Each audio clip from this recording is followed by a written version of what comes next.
हाँ जी, क्या हाल चाल है? बढ़िया एकदम, फर्स्ट क्लास। ओके। तो आज बेटा हम लोग जो चैप्टर स्टार्ट करेंगे ना, चैप्टर का नाम क्या है? National income and related aggregates. फिर से नाम बोलो मेरे साथ साथ। National income and related aggregates. अच्छा, आप लोगों से मुझे कौन बताएगा कि what do mean by national income? क्या मतलब होता है नेशनल इनकम? मतलब हमारी जो कंट्री है उसकी टोटल इनकम हमें कैलकुलेट करना सीखना है। जैसे मैंने आप लोगों से पूछा, निर्णय बताओ बेटा, आपकी नॉर्मली इनकम कितनी है? घर पे टोटल पैसा कितना आता है हर महीने का? आप कहोगे ठीक है यार, इतना, कोई 20,000 कहेगा, कोई 50,000 कहेगा, कोई 1 लाख कहेगा। मतलब काउंट करना इजी है या मुश्किल है? इजी है ना? लेकिन अगर मैं आप लोगों से पूछूं पूरे इंडिया में कितना पैसा आ रहा है, तो कहोगे यार वो कैसे होगा कैलकुलेट? वो थोड़ा सा टफ टास्क है ना। तो बेटा उसी चीज को सीखने के लिए आज हम लोग को चैप्टर सीखना चाह रहे हैं कि नेशनल इनकम हमें सीखना क्यों है। अच्छा, सबसे बड़ी बात आती है कि सीखना क्यों है। तो मैंने लास्ट लेक्चर के अंदर आप लोगों को बताया था स्कोप के अंदर एक बात, याद है? पहला पॉइंट स्कोप का क्या था? Estimation of national income and related aggregate, scope का पहला पॉइंट था। याद करो, तुम्हें मैंने एक बात बताई थी कि हर कंट्री की क्या होती है? रैंकिंग। कोई रैंक 1 पे कंट्री है, कोई रैंक 2 पे है, कोई रैंक 3 पे है, कोई रैंक 4 पे, कोई रैंक 5 पे है। तो ये रैंकिंग डिसाइड होती कैसे है भाई कंट्रीज की? इसी नेशनल इनकम के बेसिस पे होती है। जिस कंट्री की नेशनल इनकम बेटा सबसे ज्यादा होगी वो कंट्री 1 पे होगी। जिस कंट्री की रैंकिंग उससे थोड़ी सॉरी इनकम उससे थोड़ी सी कम होगी वो रैंक 2, रैंक 3, रैंक 4, रैंक 5, ऐसे ऐसे करके मैंने आप लोगों को बताया था। फिर मैंने आप लोगों को एक बात और बताई थी, मोदी जी से पहले मतलब 2014 के अंदर, पता ना हमारा इंडिया कौन से नंबर पे था? 164th नंबर पे। लेकिन अभी अगर हम लोग रिसेंटली बात करें, कोविड के टाइम से थोड़ा सा पहले की बात करें, तो हमारा इंडिया कौन सा नंबर पे था? 63 नंबर पे था। समझ में आया? तो अब जैसे जैसे हम लोग बेटा ग्रो करेंगे, हमारी इंडिया में इंडस्ट्रीज लेवल बढ़ेंगी, तो नीचे आएंगे ऊपर जाएंगे? ऊपर। मतलब 63 से 50, 50 से फिर 40, 40 से फिर 30, 10, 10, ऐसे ऐसे करते करते हम लोग नंबर 1 पे पहुंच जाएंगे। समझ में आया? तो ये तो समझ में आ रही ना बात की नेशनल इनकम को काउंट करना जरूरी है। क्लियर होगी बात यहां तक की? ओके। तो बेटा अगर नेशनल इनकम को काउंट करना जरूरी है, तो इसको पढ़ने के लिए ना सबसे पहले बेटा हम लोगों को लिखना पड़ेगा मीनिंग ऑफ नेशनल इनकम। क्या होगा मीनिंग नेशनल इनकम? लिखिए जरा meaning. It refers to the it refers to the sum total of it refers to the sum total of factor incomes. It refers to the sum total of factor incomes. इसको highlight कर दो बेटा, factor income word को। It refers to the sum total of factor incomes earned by the earned by the normal residents earned by the normal residents. Underline. It refers to the sum total of factor incomes earned by the normal residents of a country, normal residents of a country within one accounting year. Within one accounting year.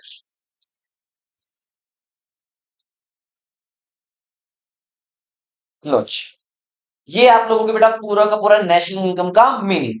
बोलो फिर साथ साथ साथ।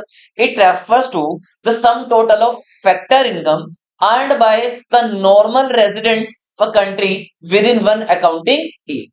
अब इस पूरे की पूरी बेटा डेफिनेशन में ना सबसे इंपॉर्टेंट है दो वर्ड्स। कौन कौन से? एक तो सर ये फैक्टर इनकम क्या चीज है, और दूसरा वर्ड नॉर्मल रेजिडेंट्स क्या चीज है। अगर मैं आप लोगों से सिंपल लैंग्वेज में बात करूं तो मैं ये कहूंगा कि नेशनल इनकम पता है कौन सी इनकम है? उन सारी इनकम का टोटल, लेकिन वो इनकम होनी कौन सी चाहिए? सर फैक्टर होनी चाहिए। तो आपको पता नहीं, आगे बढ़ते हैं। और वो इनकम बेटा किसके द्वारा अर्न होनी चाहिए? आपके नॉर्मल रेजिडेंट्स के द्वारा होनी चाहिए। हमें वो भी नहीं पता कौन है नॉर्मल रेजिडेंट्स, लेकिन एक साल के अंदर अंदर उन सबका टोटल क्या कहा जाएगा? National income. मीनिंग समझ में आया? दो वर्ड्स को छोड़ के वो मैंने बताया नहीं अभी तक। क्लियर हो गया? बढ़े आगे थोड़े से पॉइंट को, चलो अभी से आगे बढ़ो। अब बेटा अगर मैं बात करूं आप लोगों से, ये जो इनकम होती है ना, इनकम ये टोटल होती है दो टाइप की। बीच में लिखो वर्ड इनकम, और इसको दो हिस्सों में बेटा डिवाइड कर,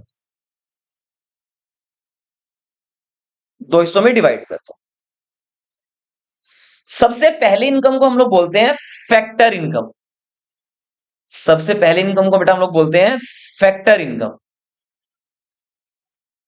और दूसरी इनकम को हम लोग बोलते हैं transfer income. Transfer,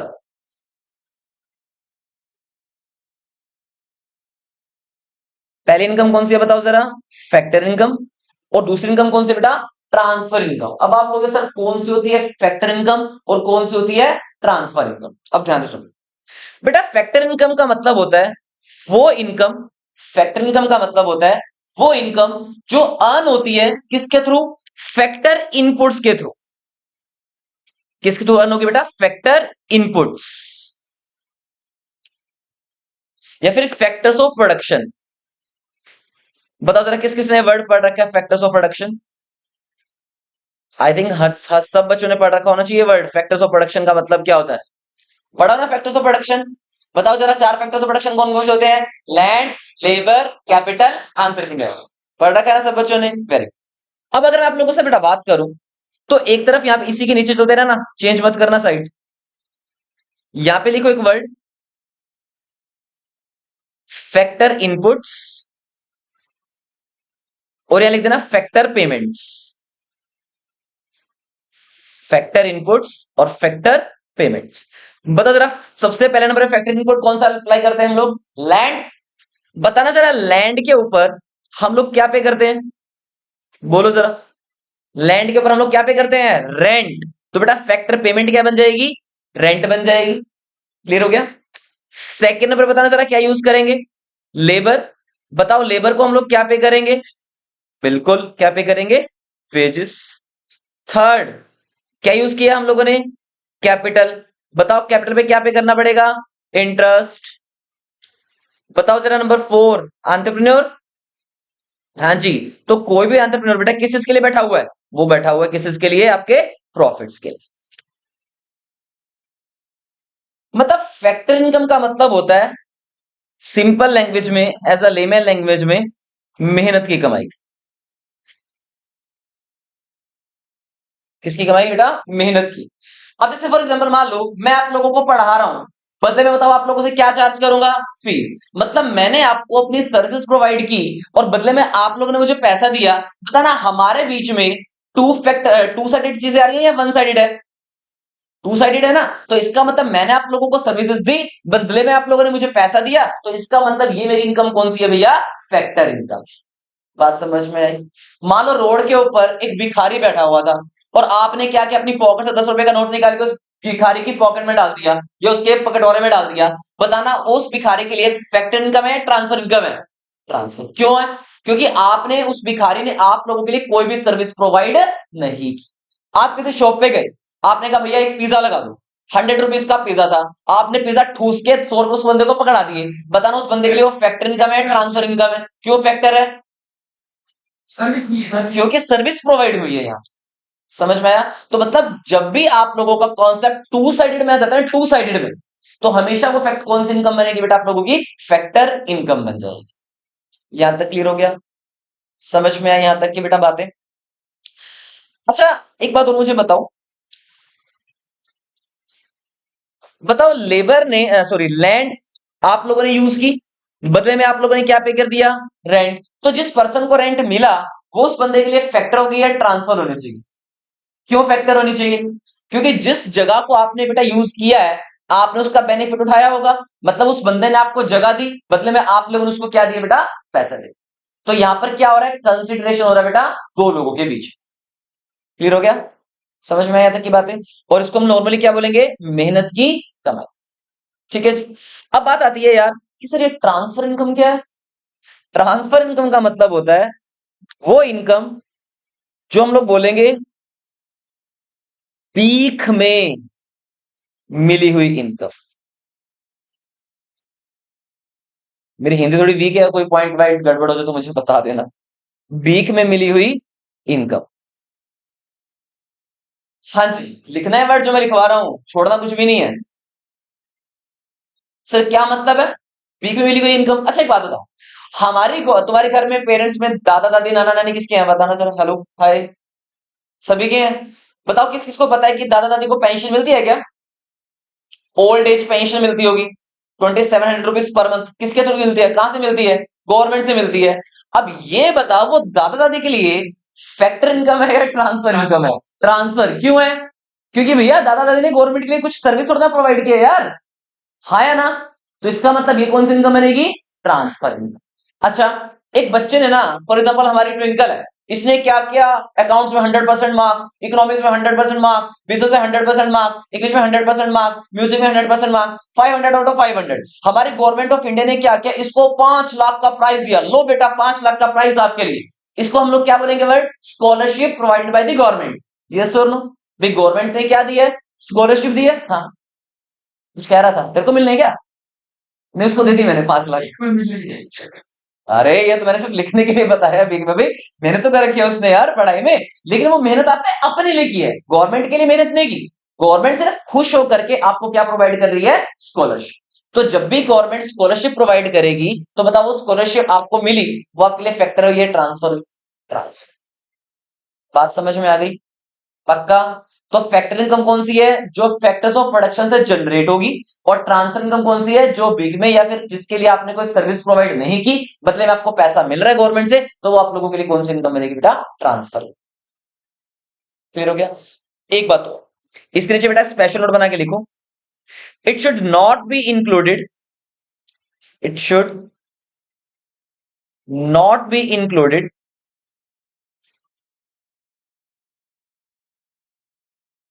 while calculating national income. मतलब जब भी आप लोग अपने देश की इनकम को कैलकुलेट करोगे ना, तो कभी भी ट्रांसफर इनकम को नेशनल इनकम का पार्ट कंसीडर नहीं करना। तो नेशनल इनकम को काउंट करते हुए सिर्फ कौन सी इनकम होनी चाहिए? फैक्टर। ट्रांसफर इनकम कभी भी किसका पार्ट नहीं बनेगा? नेशनल इनकम का पार्ट नहीं बनने वाला है। तो बोले यहां तक की बात में कोई भी डाउट या कोई भी पॉइंट में कोई दिक्कत है तो मुझे बताओ। पक्का? अच्छे से? तो बताओ ये जो पहला वर्ड था यहाँ पे फैक्टर इनकम वाला, ये क्लियर हुआ? हाँ जी, कोई डाउट है यहाँ पे?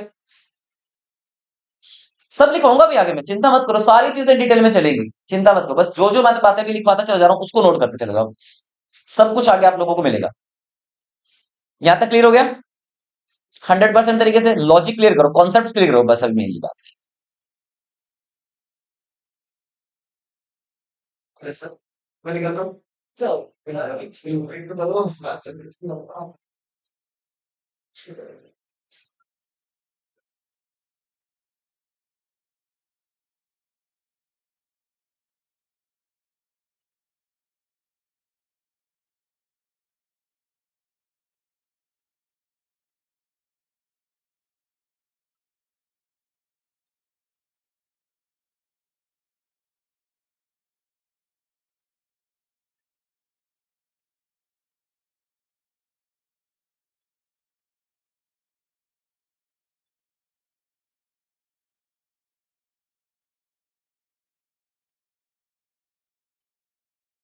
हाँ चले आगे। अब बेटा ये जो वर्ड है ना अगला, सेकंड वर्ड क्या है? Normal residents. लेकिन इस नॉर्मल रेजिडेंट्स वर्ड को ना हम लोग पढ़ेंगे थोड़ी देर के बाद, उससे पहले मैं आप लोगों को कुछ बातें और मुझे समझानी है। लो जी आओ इसके नीचे एक वर्ड लिख रहा हूं आप लोगों के सामने, जरा लिखो, वर्ड इन बाय जीडीपी। हाँ मुंह उठा के बोल दो, मुझे पता था, चिल्ला के बोलो, क्योंकि तुम्हें पता है क्या है ग्रोस डोमेस्टिक प्रोडक्ट। मुझे मीनिंग बता दो इसका क्या है? Word in by GDP. ऐसा लेमन लैंग्वेज बताओ, मुझे एग्जैक्ट चाहिए ही नहीं। ऐसा लेमन बताओगे ना, ऐसा लेमन लैंग्वेज क्या होती है? वो भाषा या वो तरीका जिससे एक अनपढ़ बंदे को भी वो बात समझ में आ जाए, वो लैंग्वेज पूछ रहा हूं मैं आपसे, उसको बोलते हैं लेमन लैंग्वेज। हाँ जी, कोई बता पाएगा? Any idea, any guess? नहीं? नहीं? चलो भाई लिखो फिर, और क्या कर सकते हैं। अच्छा, जो भी डिजाइन, जो भी कार्टून वार्टून, जो कुछ मैं बनाऊं ना, वो सब कुछ तुम्हारे नोटबुक में लिखा होना चाहिए, एक एक चीज। ठीक है। ड्राइंग मेरी बहुत बेकार है, घटिया है, वाहियात मेरी ड्राइंग है, तो जो बनाऊं तुम समझ आना, वो पुतले पुतले सब वही चीजें होंगी। ठीक है। चलो जी, एक छोटा सा एग्जांपल ले रहा हूं। हमारी इकोनॉमी ना, हमारी इकोनॉमी के अंदर, हमारे इंडिया में ना टोटल 5 लोग रहते हैं। ठीक है। मैं 135 करोड़ तो पुतले बना नहीं सकता, तो मैं 5 पुतले बना दूंगा। हमारी इकोनॉमी में कितने लोग रहते हैं टोटल? 5। लो जी, सबसे पहले नंबर, सबसे पहले रहती है भैया हमारे यहाँ पे ट्विंकल जी। हमने ट्विंकल जी से पूछा, मैम आप पूरा साल भर काम करके टोटल कितना पैसा कमा लेते हो? इन्होंने कहा, सर मैं तो दिन रात मेहनत करती हूँ, दिन रात लोगों को लूट ठगिया मार करती हूँ, 10 लाख रुपए कमा लेती हूँ। नहीं, मेहनत वाला, मेहनत वाला। कितना कमाया इसने? ट्विंकल ने 10 लाख रुपीज अर्न किया पूरे साल। ठीक है जी। अब हम दूसरे नंबर पे गए। हमने ऋषिका से पूछा, हमने कहा बताइए ऋषिका मैम, आप कितना पैसा कमा लेते हैं? तो ऋषिका ने बताया हमें, सर मैं टोटल 8 लाख रुपीज तक का पैसा टोटल कमा लेती हूँ। ठीक है जी। कितना कमाया? 8 लाख। फिर हम लोग पहुंचे थर्ड वाले बंदे के पास। हमने निर्णय से पूछा, हमने निर्णय से पूछा, बेटा कितना पैसा कमा लेते हो? कहते सर बहुत बड़ा बिजनेस है मेरा, तो बहुत मोटा पैसा छापता हूं मैं कमाता हूं टोटल पूरे साल भर का 20 लाख रुपया। कितना कमाया? 20 लाख। फिर हम लोग चौथे नंबर पे गए। हमने हर्षिता से पूछा, हमने कहा हर्षिता बेटा कितना पैसा कमा लेते हो? कहते सर बहुत बड़ा बिजनेस है मेरा भी, तो मैं 30 लाख रुपया कमा लेता हूं। गिनना जरा, कितना हो गया टोटल? कितना हो गया? 68। 68। अच्छा, चलो जी। अब हम लोग गए पांचवें बंदे के पास। पांचवें बंदे के पास हम लोग गए, सक्षम के पास। हमने कहा सक्षम बेटा कितना पैसा कमा लेते हो? कहता सर नल्ला हूं, कुछ नहीं कमाता। मतलब इनकम कितनी है? इनकम कितनी है? 0। कहता कुछ नहीं कमाता। इसका मतलब, इसका मतलब मान लो ये आप लोगों का इंडिया है, ये हमारा इंडिया है। तुम मुझे बताओ, ये सारे लोग ना इंडिया में रहने वाले हैं। ये सारे लोग कहां रहने वाले हैं? इंडिया में। तो तुम मुझे बताओ टोटल इंडिया में कितना पैसा इकट्ठा हुआ इन सभी की इनकम से? हाँ जी, कितना? कितना लोगों ने कमाया पैसा? 5। कितनों ने कमाया है? 5। पहले वाले ने 10 लाख, दूसरे वाले ने 8 लाख, तीसरे वाले ने 20 लाख, चौथे वाले ने 30 और पांच वाले ने में कुछ भी नहीं। तो मतलब ये 5 लोग इंडिया में रहते हुए इन्होंने बेटा कितना पैसा कमाया? 68 लाख। इसी को हम लोग क्या बोलेंगे हमारे देश की बेटा? GDP. As a layman language, not exact. फिर रिपीट मैंने कर रहा हूं, जीडीपी का मतलब एक्चुअली ये नहीं होता, ये सिर्फ क्या है? As a layman language. समझ में आ रही है बात? एक्चुअल मीनिंग आगे डिस्कस करेंगे, अभी नहीं। हाँ जी, ये बात बात समझ में आई? तो मैंने क्या बोला आप लोगों को? 68 लाख रुपीज की टोटल जो इंडिया ने इनकम कमाई है, वो देश की क्या बेटा? जीडीपी। यहां तक क्लियर है वर्ड? अच्छा, आप लोगों ने ना एसएसटी के अंदर एक वर्ड सीखा होगा, एक वर्ड पढ़ा होगा, जिसका नाम था पर कैपिटा जीडीपी। सुने कभी वर्ड? या पर कैपिटा इनकम सुना हो एसएसटी का वर्ड, या पर कैपिटा जीडीपी सुना हो? कैसे निकालते हैं पर कैपिटा जीडीपी? कैसे कैलकुलेट होती है पर कैपिटा जीडीपी या पर कैपिटा इनकम? यार जितनी टोटल इनकम हुई, जितना टोटल अर्निंग हुआ, मतलब टोटल इनकम जितनी भी हुई divided by total population, divide by total population. हाँ जी, बताओ टोटल जीडीपी कितना है? 68 lakh divide by total population कितना है, जरा बताओ? 5। तो जरा मुझे बताना एक बारी के लिए, पर कैपिटा इनकम टोटल कितना हुआ? एक सिंगल हैंड में कितना पैसा आया, चेक करो। तो ये आया होगा आप लोगों का 68 लाख डिवाइड बाय 5। हाँ जी, 1,36,000 या 13 लाख? हाँ, 13,60,000। इसका मतलब ये क्या कहना चाह रही है वाला बात? 16,30,000 क्या, 13,60,000 कहना क्या चाह रहा है? अरे मतलब हर एक बंदे के पास 13,60,000 हर एक बंदे ने कमाया है। बट जब मैंने एक्चुअल सिनेरियो देखा, कितना? 10। बट ये क्या शो कर रहा है? 1360। एक्चुअल कितना शो, कितना कर रहा है? एक्चुअल कितना सिर्फ शो कितने कर रहा है? एक्चुअल देखो कितना, और यहां तो भाई साहब कमाल ही हो गई। मतलब गवर्नमेंट को लग रहा है कि सक्शन कितना कमा रहा है, 1360। एक्चुअल सक्शन को औकात देख लो कितनी है, समझ में आ रहा है? तो मतलब जब भी हम लोग बेटा पर कैपिटा कैलकुलेट करते हैं ना, तो वो कभी भी रियल नहीं होती, वो सिर्फ क्या होती है, एस्टिमेटेड होती है। समझ में आया? तो पर कैपिटा कभी भी क्या नहीं होती, रियल नहीं होती, वो हमेशा क्या होती है, एस्टिमेटेड होती है।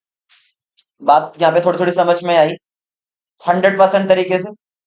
हेलो? Yes sir. ओके है, आगे सुन सर।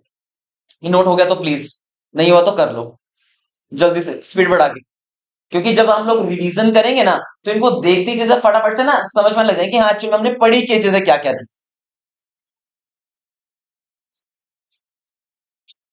जल्दी करो फटाफट, स्पीडली।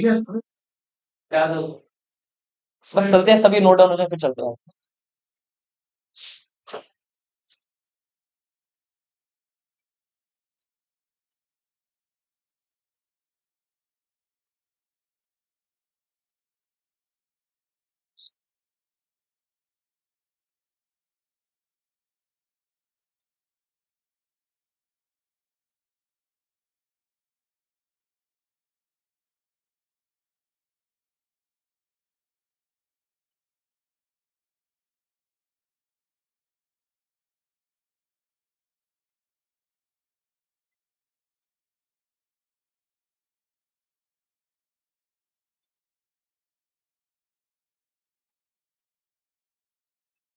पढ़े?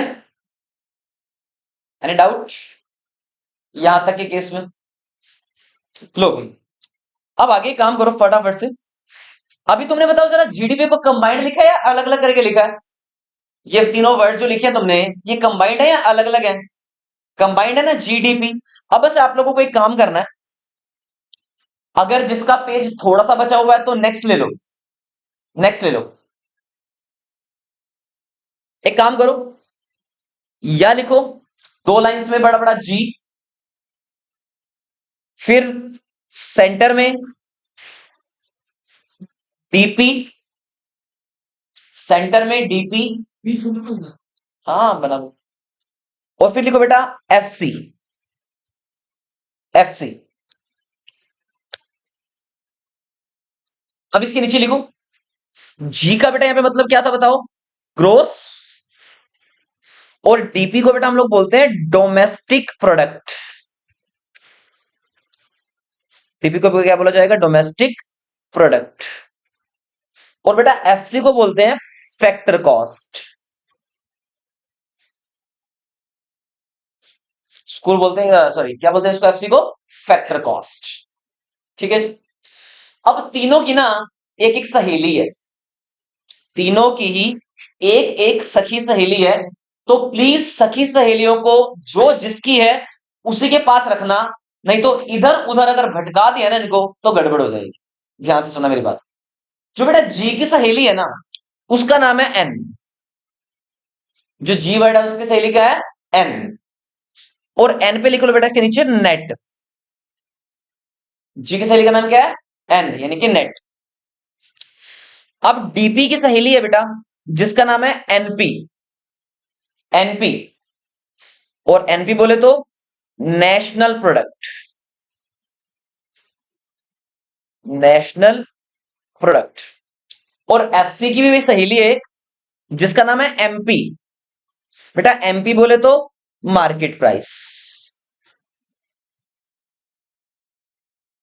आपको मैं हर एक बात बताऊंगा, हर एक चीज समझानी है जिसके अंदर बहुत डीप चीजें लेके जाऊंगा मैं डायरेक्ट नहीं बताने वाला स्कूल की तरह, भैया जी से एन पे जाना है माइनस को तो डेप्रिसिएशन, एन से जी पे जाना प्लस को तो डेप्रिसिएशन, टीपी से एनपी पे जाना प्लस को तो एनएफआईए, एनपी से एफसी पे जाना माइनस को तो एनएफआईए, एफसी से एमपी पे आना प्लस को तो एनआईटी, और वहां से माइनस को तो एनआईटी। डायरेक्ट नहीं कराऊंगा, रट्टा नहीं लगाऊंगा, एग्जैक्ट लॉजिक सीखेंगे कि लॉजिक क्या है इसके पीछे का।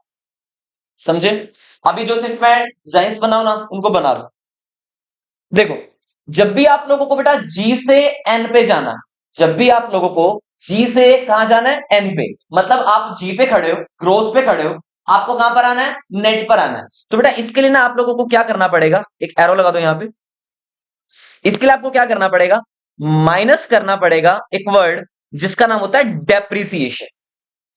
जब आप जी पे खड़े हो, आपको एन पे आना है, तो आपको माइनस करना पड़ेगा एक वर्ड जिसका नाम क्या है, डेप्रिसिएशन।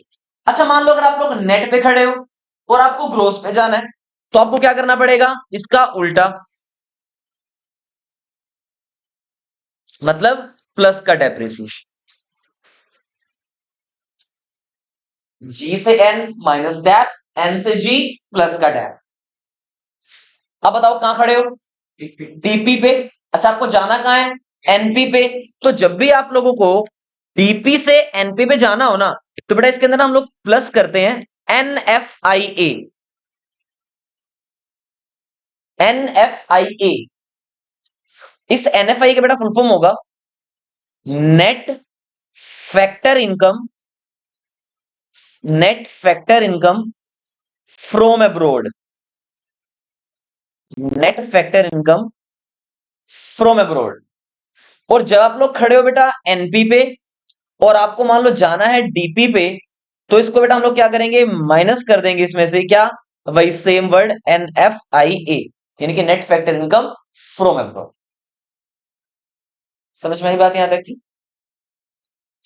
अच्छा मान लो अब आप लोग एफसी पे खड़े हो बेटा, तो फॉर एग्जांपल मान लो आपको एफसी से एमपी पे आना है,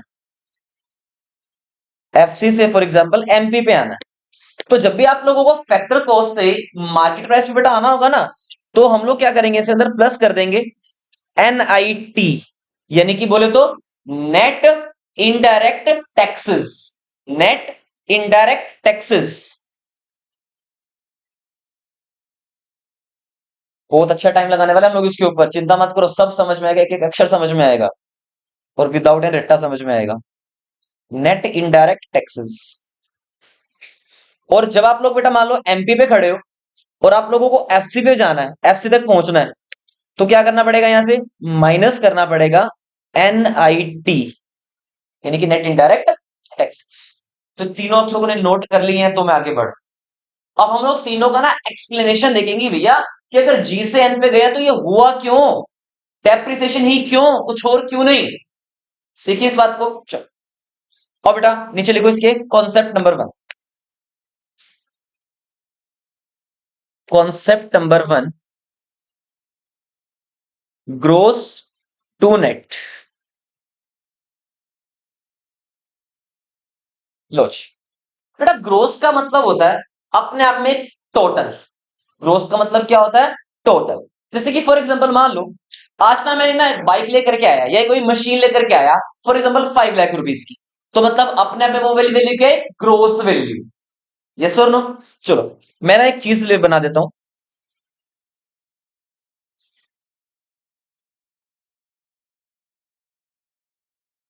ये है मेरी सबसे महंगी गाड़ी, कौन सी होती है, सबसे महंगी, सबसे महंगी, हाँ, लैम्बोर्गिनी सुना है शायद मैंने, तो बाकी मुझे पता नहीं, है ना। और वो जो गोले गोली से वो कौन सी होती है, स्टार वाली, पता नहीं कौन सी होती है। नहीं एक यार वो होती तो है, पता नहीं कौन सी गाड़ी होती है यार वो छल्ले छल्ले वाली। ओडी। हाँ ओडी, वही तो कह रहा हूँ, वहीं तक की है हमारी, वही तो अपना सोचो। चलो ये ओडी है हमारी, ठीक है, ये मेरी प्यारी सी ओडी। तो मैं इसको लेकर के आया मार्केट से नया, और इसको मैं ये जो मिल गई कितने में, 5 लाख रुपए में, ठीक है। बताओ ये जो 5 लाख में जो मुझे ऑडी मिली है, इसकी ये जो वैल्यू है, ये अपने में कौन सी वैल्यू है, ग्रोस वैल्यू। ग्रोस, ग्रोस मतलब टोटल, ग्रोस मतलब टोटल। आप लोग मार्केट से एक नया मोबाइल लेकर के आए 1 लाख रुपीज का, तो वो वैल्यू अपने में क्या है, ग्रोस मतलब टोटल वैल्यू। तो ये जो 5 लाख है बेटा, ये मेरे लिए क्या है, एक ग्रोस वैल्यू, ग्रोस। यहां तक ठीक है। 1 साल बीत गया, 2 साल बीत गए, 3 साल बीत गए, बताओ क्या लगेगा हर साल, डेप्रिसिएशन डेप्रिसिएशन डेप्रिसिएशन। पता वैल्यू कम होगी या बढ़ेगी, यस और नो। मैंने कहा 3 साल का डेप्रिसिएशन 50,000 50,000 50,000, 3 साल के बाद टोटल डेप्रिसिएशन कितना लग गया इसके ऊपर, 150। बताना जरा आफ्टर 3 इयर्स वैल्यू कितनी बचेगी, वैल्यू कितनी बचेगी, 3,50,000। कितने बचेगी, 3,50,000। और ये 150 क्या है, डेप्रिसिएशन। और बताना है जो ये 350 आ गई, ये क्या आ गई, नेट वैल्यू, नेट वैल्यू। अब तुम जरा मुझे बता दो, तुम ग्रोस पे थे और ग्रोस वाली वैल्यू कितनी थी, 5 लाख। ग्रोस में से तुमने क्या हटा दिया जो हम लोग नेट पे आ गए, चेक करो, तुम्हारे सामने नजर आ रहा होगा। भाई 5 लाख में से हम लोगों ने 150 को हटाया है, तभी तो क्या आया 350। मतलब ग्रोस में से अगर मैं डेप्रिसिएशन बेटा हटा दूंगा तो क्या निकल के आ जाएगा मेरे पास, नेट निकल के आता है। अब तुम्हें समझ में आया वो रिलेशन, ग्रोस से एन पे जाना है तो हमें क्या करना पड़ेगा, माइनस का डेप्रिसिएशन। और अगर फॉर एग्जांपल मान लो मैं नेट पे खड़ा हूं, मान लो मैं यहां पे खड़ा हूं इस वाली वैल्यू पे 350 पे नेट पे खड़ा हूं, और अगर मान लो बेटा मुझे ग्रोस पे जाना है तो मुझे पता है कि यार नेट वैल्यू कितनी है 350, ये तो डेप्रिसिएशन को माइनस करके ही होगी ना वैल्यू। तो अगर मुझे पहले वाली वैल्यू चाहिए तो मुझे क्या करना पड़ेगा, जितना डेप्रिसिएशन मैंने लगाया था उसको प्लस कर दो, क्या निकल के आ जाएगी, ग्रोस वैल्यू आ जाएगी। बोलो फर्स्ट लॉजिक क्लियर हो गया कि ग्रोस पे नेट जाने के लिए क्या करना पड़ेगा, माइनस का डेप, और नेट से ग्रोस पे जाने के लिए प्लस का डेप्रिसिएशन। 100% क्लियर हो गया, 100% है ठीक। अब यहां पे बेटा एक बात लिखो, the another name of depreciation is consumption of fixed capital, consumption of fixed capital. फिर से रिपीट करो मेरे साथ, कंजम्पशन ऑफ फिक्स्ड कैपिटल। तो अगर तुम्हें कहीं पे भी ये वर्ड दिखा मिल जाए ना, कंजम्पशन ऑफ फिक्स्ड कैपिटल, तो समझ जाना भैया ये क्या है वर्ड, डेप्रिसिएशन ही है। तो डेप्रिसिएशन का दूसरा नाम क्या होगा, कंजम्पशन ऑफ फिक्स्ड कैपिटल। क्या होगा, consumption of fixed capital. Okay यहां तक की सारी बातें। चलो फिर आगे आओ भैया कॉन्सेप्ट 2 पे, कॉन्सेप्ट नंबर 2।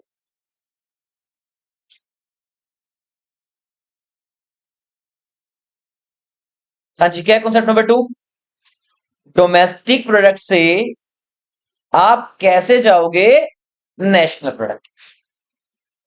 सीखे, चलो अब ना यहां पे ना एक काम करो, इसके नीचे लिख लो, डीपी का मतलब क्या होता है, डोमेस्टिक प्रोडक्ट, और एनपी का मतलब क्या होता है, नेशनल प्रोडक्ट। नेट प्रॉफिट बोला था ना कोई, शायद मुझे आवाज आई थोड़ी थोड़ी, नेट प्रॉफिट यूज किया था शायद तो तुमने वो। अच्छा नेट प्रोडक्ट, ओके। तो क्या होगा एनपी का मतलब, नेशनल प्रोडक्ट। अब आप लोग फटाफट से समझा दो कि क्या है logic, DP NP DP NP. ठीक है, देखो ध्यान से, एक काम करो छोटा सा, इंडिया का ना बेटा मैप बना दो, मेरे तरह मत बनाना प्लीज। ये हमारे इंडिया का बेटा एक मैप है, ये इंडिया ही लगा के चलो बना दो। तुम अच्छा बना लो भाई, मेरी ड्राइंग ऐसी है, मैं क्या करूं, मेरे को नहीं आता बनाना इससे अच्छा। और इसके बिल्कुल बगल में ना, इसके बिल्कुल बगल में एक और, यहां लिख दो बेटा रेस्ट ऑफ द वर्ल्ड, इसको क्या लिखो, रेस्ट ऑफ द वर्ल्ड। लिख लिया, दो बनाओ फटाफट जल्दी से जल्दी। और थोड़ा सा बड़ा बनाना, इसको छोटा सा मत बनाना, कभी टिंगू सा बना के छोड़ दो इसको, क्योंकि मुझे इसके अंदर बहुत सारी चीजें करवानी है अभी इसके अंदर। देख कितना, मेरे जितना तो एटलीस्ट बना रहे थे यार, मुझे इसके अंदर सामान लिखवाना है, ये ज्यादा ही हो गया बेचारा। रेस्ट ऑफ द वर्ल्ड की जगह तो छोड़ देता, नीचे बना ले, दिखाना कितना बड़ा बनाया, आएगा नहीं पूरा जो मैं लिखवाने वाला हूँ इसके अंदर, जो डालवाने। चलो कोई बात नहीं, चला लेने काम थोड़ा थोड़ा उसमें कर, काट के बनाया तब भी छोटा सा। हाँ जी, कितना बनाया है, कितना बड़ा, तेरी भी ऐसी है ड्राइंग तो मेरा ना, मेरे जैसी। हाँ जी ने बेटा कितना बनाया, साथ में बना ले रेस्ट का साइड, देखना एक बार क्या भाई, चलो देख तो लो, काम कराओ आगे का। चलो भाई अब एक काम करो बेटा, जो ये कॉर्नर वाली लाइन है, नजर आ गई, हेलो, ये लाइन, तुम्हें लग रहा है कि मैं तारे भी चाह रहा हूं, मैं तुम्हें सिर्फ दिखा रहा हूं ये लाइन। बेटा इस लाइन को ना हम लोग अपनी इकोनॉमिक्स में एक नाम बोलते हैं, जिसका नाम होता है बेटा पॉलिटिकल बाउंड्री। क्या बोलते हैं इसको, पॉलिटिकल बाउंड्री। इसको बेटा हम लोग एक नाम से और भी जानेंगे, जिसका नाम होता है डोमेस्टिक टेरिटरी। लिखो, domestic territory, TERRITORY, domestic territory. इसी का ही एक नाम और भी होता है, जिसको बेटा हम लोग बोलते हैं पॉलिटिकल फ्रंटियर।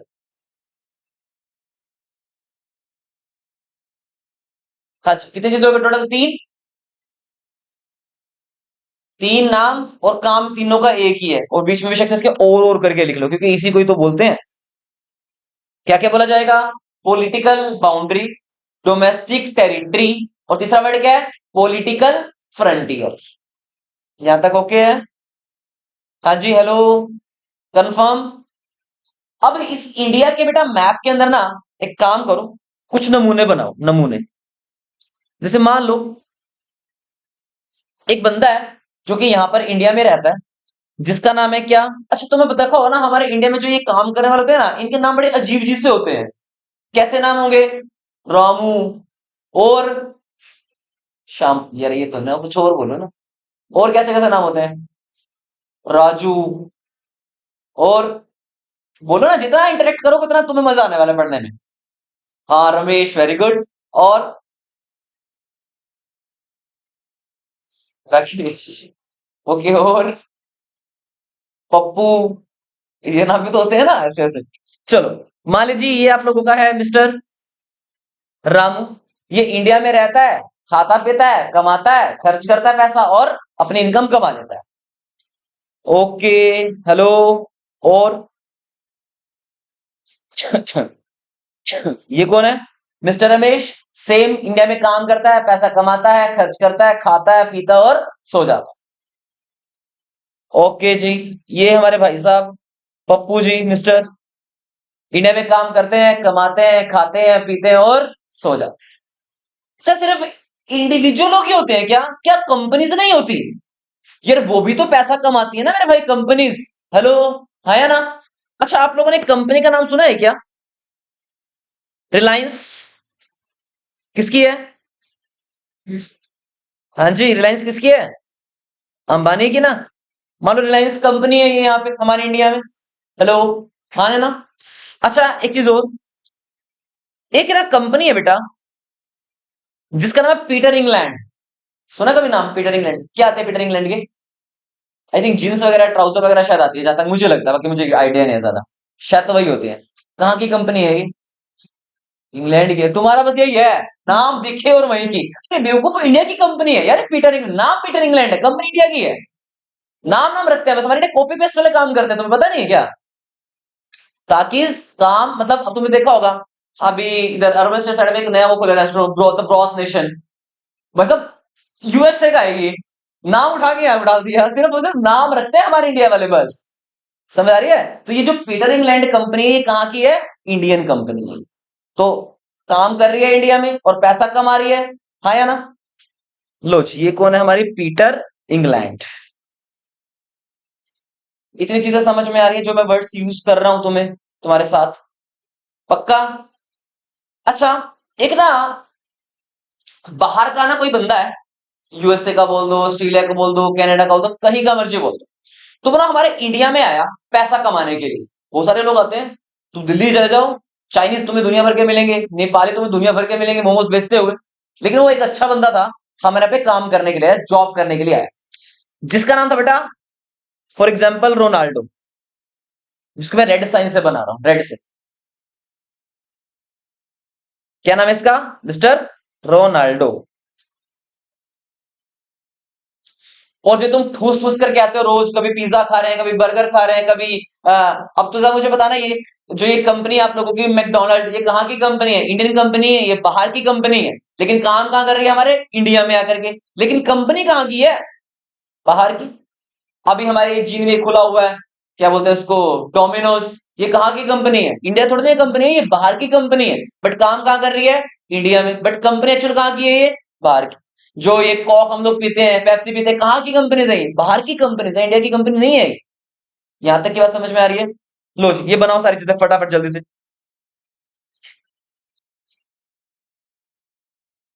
क्या क्या नाम लिया था मैंने? मैकडोनल्ड। एमसीडी लिख रहा हूं मैं इसको। और क्या लिया था मैंने नाम अभी? डोमिनोज। बस एक आधा और बनेगा इस, क्योंकि ये टॉपिक इतना ज्यादा इंपॉर्टेंट है, इतना ज्यादा इंपॉर्टेंट है, जितना आप लोगों को बता भी नहीं सकता कितना इंपॉर्टेंट है। क्योंकि समझाने तो डायरेक्ट समझा देता है, डीपी से पे जाने के लिए एनएफआईए वर्ड यूज हो रहा है, वो मुझे एनएफआईए तो सिखाना है यार, ये चीज क्या है एनएफआईए की, ये तो रट्टा ही नहीं हो जाएगा वो।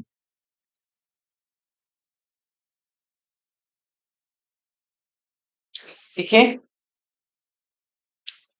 अच्छा, हमारे इंडिया में बैंक्स भी तो हैं कई सारे। हेलो, बैंक्स भी तो हैं, वो भी तो काम धंधा करते होंगे, पैसा कमाते होंगे। तो मान लेते हैं भैया यहाँ पर भी हमारे मैं रेड से नहीं बना सकता इसको, क्योंकि इंडियन बैंक है ना वो, तो मुझे एसबीआई और बना दो बस यहाँ पे। SBI, state bank of India. Clear है यहाँ तक की बातें? अब बेटा सुनो, दो टाइप की ना इनकम्स होती हैं। एक तो वर्ड तुम्हें मैंने बोली थी डोमेस्टिक नेशनल इनकम, जो चैप्टर हम लोग पढ़े रहे हैं अपना। एक वर्ड और यूज करेंगे जिसका नाम होता है बेटा डोमेस्टिक इनकम, या फिर डोमेस्टिक प्रोडक्ट। डोमेस्टिक प्रोडक्ट और डोमेस्टिक इनकम एक ही बात होती है। अब वर्ड तुम क्या समझते हो डोमेस्टिक से? मतलब जो विद इन द बाउंड्री, हमारी जो ये बाउंड्री है, इंडियन बाउंड्री है, ये देखो मैंने लिखा है domestic territory, political boundary, political frontier. मतलब इस पूरी की पूरी बाउंड्री के अंदर अंदर रहते हुए जितने भी लोग रहते हैं अंदर, जितनी भी कंपनीज है, जो भी कुछ है यार, इसके अंदर अंदर रहते हुए जो भी पैसा अर्न हो रहा है ना, वो सारी की सारी जो बेटा इनकम होती है ना, वो इनकम पता है क्या कहलाती है? Domestic income. क्यों? क्यों मैंने इसको डोमेस्टिक इनकम बोला? क्योंकि ये हमारी ये बाउंड्री लाइन के अंदर अंदर अंदर अंदर आ रहा है। समझ आ रही है तुम्हें बात? अच्छा, अब इसका मतलब मैं ये कहना चाह रहा हूं तुम्हारे को कि डोमेस्टिक इनकम का मतलब वो सारी की सारी बेटा इनकम जो मिस्टर रामू के द्वारा, जो मिस्टर रमेश, मिस्टर पप्पू, रिलायंस, उसके बाद अपना एसबीआई, उसके बाद अपना पीटर इंग्लैंड, उसके बाद अपनी जो डोमिनोज है, उसके बाद जो अपना रोनाल्डो वाली है, मतलब जितने भी मैंने यहाँ पे डाले हैं ना, इन सबके द्वारा कमाई गई जो भी इनकम है, वो इनकम क्या बनेगी हमारे लिए? हमारी डोमेस्टिक इनकम बन जाएगी। बात समझ में आई मैंने क्यों बोला? क्यों बनी डोमेस्टिक इनकम? क्यों बनी है डोमेस्टिक इनकम? क्यों? क्योंकि with in the boundary line of the production, या फिर with in the domestic territory है, या with in the political frontier है, या with in the political boundary कह सकते हो आपको। तो पॉलिटिकल बाउंड्री के अंदर रहते रहते जो भी इनकम कमाई जाएगी, चाहे वो किसी बाहर वाले बंदे ने कमाई हो, चाहे वो हमारे इंडिया वाले ने कमाई हो, चाहे किसी बाहर की कंपनी ने कमाई हो, चाहे हमारी कंपनी ने कमाई हो, किसी ने मर्जी कमाई हो, तो वो सारी की सारी बेटा जो इनकम होगी, वो मेरे लिए क्या बन जाएगी? मेरी डोमेस्टिक इनकम। क्या बनेगी? Domestic income. फिर रिपीट करो, क्या बनेगी? Domestic income. बोलो यहां तक कोई डाउट है माइंड में तो मुझे बताओ फटाफट। पक्का? 100%? इस आगे बढ़ सकता हूं? कुछ भी माइंड में कुछ भी डाउट है तो बेटा पूछो, अपने मन की भावनाओं को बाहर निकालो, तभी मजा आएगा पढ़ने का। हाँ जी बेटा, इन्हें कोई डाउट नहीं है। चलिए फिर आगे। चलो, अब हम लोग चलते हैं बेटा उधर रेस्ट ऑफ द वर्ल्ड में। क्या वो हमारे इंडिया का ना, अच्छा जैसे बाहर के लोग मैं यहां लेके आ रहा हूं, क्या हमारे इंडिया वाले नहीं जा सकते क्या बाहर? भाई वो भी तो जाएंगे ना पैसा कमाने के लिए बाहर। अब मैंने आप लोगों को बोला, मान लो ये है कैटरीना कैफ, ये ना मॉडलिंग करने के लिए, मूवी की शूटिंग करने के लिए बाहर चली गई, बाहर की कंट्री में, और वहां से क्या कमाया इसने? पैसा कमाया होगा। यस और नो? अच्छा, उसके बाद क्या हुआ फिर? तुमने नाम सुना होगा इसका, वीके, विराट कोहली। ये मैच खेलने के लिए गया हुआ था बाहर। तो बताओ ये भी बंदा पैसा वैसा कमा के आएगा कि नहीं आएगा वहां से? यस और नो? अच्छा चलो ठीक है। और और एस के मतलब अच्छा, चलो, अमिताभ बच्चन, लो जी, ये भाई साहब भी हमें चले गए बाहर मूवी की शूटिंग के लिए और पैसा कमा के लेके आए। अब तुम दिमाग लगाओ यार, पैसा उन्होंने कहाँ कमाया? इंडिया में, इंडिया के बाहर। लेकिन वो लेके कहाँ आएंगे? इंडिया के अंदर। यस और नो? अब बात को बहुत ध्यान से सुनो जो आप लोगों को बताने जा रहा हूं। क्या आप सब बच्चों को डोमेस्टिक इनकम क्लियर है ना? 100% तरीके से? ठीक है। अब बात को बहुत ध्यान से सुनो, बहुत ज्यादा ध्यान से देखो। ये जो रेड साइन वाले लोग हैं, बताने इन्होंने पैसा कमाया कहां पे था? इंडिया में, दूसरे देश में, हमारे इंडिया में। लेकिन ये इनकम कहां लेकर के जाएंगे? भाई पैसा बेशक से कमाया इन्होंने, अर्न यहां पे किया है, लेकिन जो इनका इकोनॉमिक इंटरेस्ट, मतलब जहां पर इन्होंने पैसा खर्च करना है, वो तो कहां, अपनी कंट्री में, बाहर जा करके। यस और नो, पक्की बात है, 100% तरीके से। अब बेटा एक बात बताओ, इसका बताना, रामू का इकोनॉमिक इंटरेस्ट कहां पे था, इंडिया में। इसका कहां पे था, इंडिया में। इसका कहां पे है, इंडिया में। इस कंपनी का, इसका, इसका भी इंडिया में इकोनॉमिक इंटरेस्ट है। लेकिन इन तीन की अगर बात करो आप लोगों से, डोमिनोज भैया बिजनेस यहां पे करता है लेकिन पैसा कंट्री में जाता है। मैकडी बिजनेस इंडिया में है लेकिन पैसा बाहर जाता है। रोनाल्डो बिजनेस यहां पे कर रहा है या फिर पैसा यहां पे कमाना है लेकिन ये पैसा बाहर जाए। यस और नो। बेटा जब भी इंडिया से कुछ भी पैसा बाहर निकल रहा है ना, बाहर निकल रहा है, तो उसको ना हम लोग एक नाम बोलते हैं, सॉरी रहने तो, दोबारा तो ना बनाऊ ना। हाँ जी, तो ये वाला जो पैसा था, इसको हम लोग एक नाम, अच्छा ये बताओ, इनकी मेहनत की कमाई थी या भीख मांगे की कमाई थी, मेहनत की, मेहनत की। तो ना इसको मैं एक नाम बोलूंगा, जिसको बेटा हम नाम बोलेंगे factor income, factor income from abroad, sorry to abroad. पैसा जा रहा है या आ रहा है, बोलो, ये देश से जाएगा या आएगा, जाएगा, जाएगा। तो इसको मैं क्या बोलूंगा नाम, factor income to abroad, to.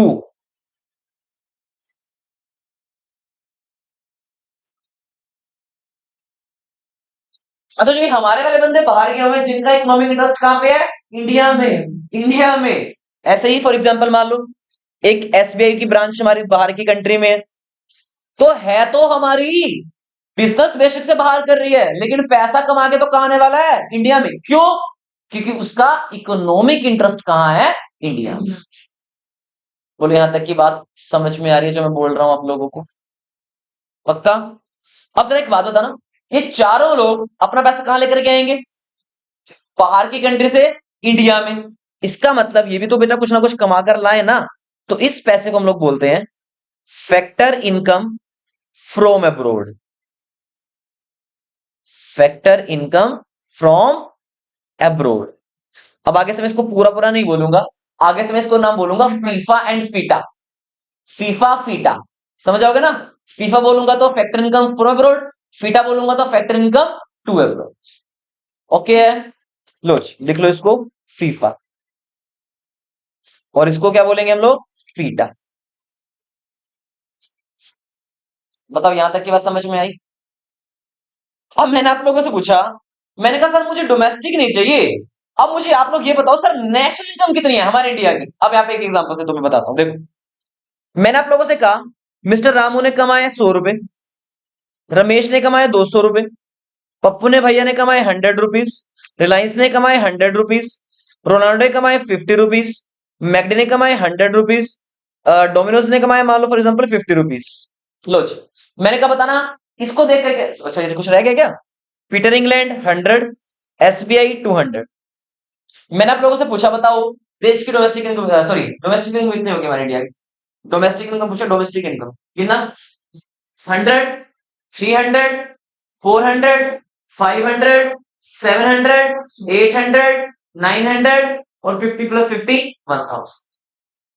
तो ये तो क्या बन गई मेरे लिए, मेरी डोमेस्टिक इनकम। डोमेस्टिक, डोमेस्टिक में मैंने क्या बताया था, चाहे कोई भी बंदा कहीं मर्जी रह रहा हो, चाहे बाहर का हो, हमारा हो, कोई कंपनी बाहर की हो, हमारी हो, डजंट मैटर यार, डोमेस्टिक में उससे फर्क नहीं पड़ता। डोमेस्टिक मतलब सिर्फ पैसा कहां कमाया गया होना चाहिए, इंडिया के अंदर, डोमेस्टिक टेरिटरी के अंदर, पॉलिटिकल बाउंड्री के अंदर, पॉलिटिकल फ्रंटियर के अंदर। ये मैटर नहीं करता कि कमाया किसने है, ये मैटर नहीं करता। बताओ जरा टोटल डोमेस्टिक इनकम कितनी हो गई, 1000। अब बस मुझे ये कंफर्म कर दो कि इंडिया वालों ने कितना कमाया और आउटसाइडर्स ने कितना कमा के दिया। मतलब 800 तो इंडिया ने कमाया और 200 आउटसाइडर्स ने कमाया। यस और नो। अभी तो मैंने जैसे एक बात बताई है, ये जो 200 वर्ड है ये मेरे लिए क्या बनेगा, फीटा, फीटा बनेगा। इसका नाम क्या है, factor income to abroad, factor income to abroad. अब मैंने आप लोगों से पूछा तो सर आपने ये तो बता दिया कि डोमेस्टिक इनकम कितनी बनेगी 1000, बट नेशनल कितनी बनेगी। अब बताओ नेशनल का मतलब होता है वो सारे के सारे इनकम जो अगर हमारे बंदे ने, कोई बंदा हमारा बाहर गया हुआ है, तो अगर वो बाहर से भी बेटा कुछ पैसा कमा के लाया ना, तो उसको भी हम लोग उसके अंदर काउंट करेंगे। डोमेस्टिक मतलब सिर्फ हमारे इंडिया, इंडिया वाली। नेशनल मतलब बाहर से भी जो कमाई गई इनकम है हमारी होनी चाहिए, वो भी हम लोग क्या करेंगे, काउंट करते थे। समझ में आया? अब इंपॉर्टेंट बात और देखो, इस बंदे ने जो पैसे कमाए थे आउटसाइडर ने, बताओ ये कहां लेके जाएगा? अपनी कंट्री में। और जो हमारे वाले बंदों ने बाहर से कमा के आए थे वो कहां लेके आएंगे? हमारी कंट्री में। टोटल 1000 हमने यहां पे कमाया था, जिसमें से अगर ये लोग अपना पैसा ले जाएंगे तो कितना बचेगा इंडिया वालों का?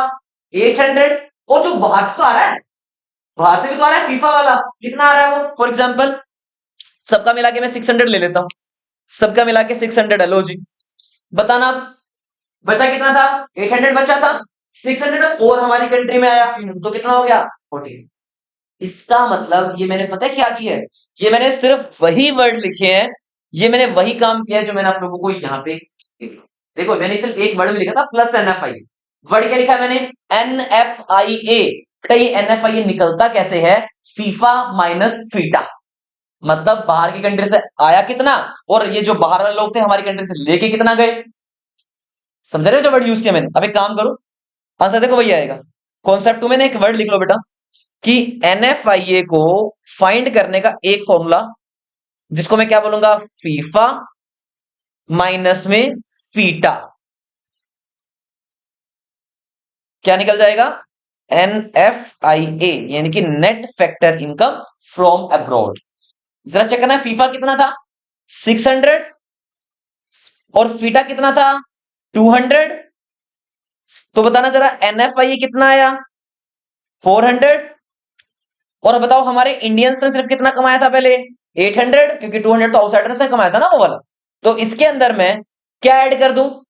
क्या ऐड कर दूं? 400 और ऐड कर दूंगा। तो बेटा ये जो 1200 निकल कर आ गया ना, ये मेरे लिए क्या आ गई? मेरी नेशनल इनकम, यानी कि नेशनल प्रोडक्ट आ गया। देखो यहां पे ध्यान से ऊपर मैंने यहाँ पे ये तो लिखा है। डीपी का मतलब क्या था?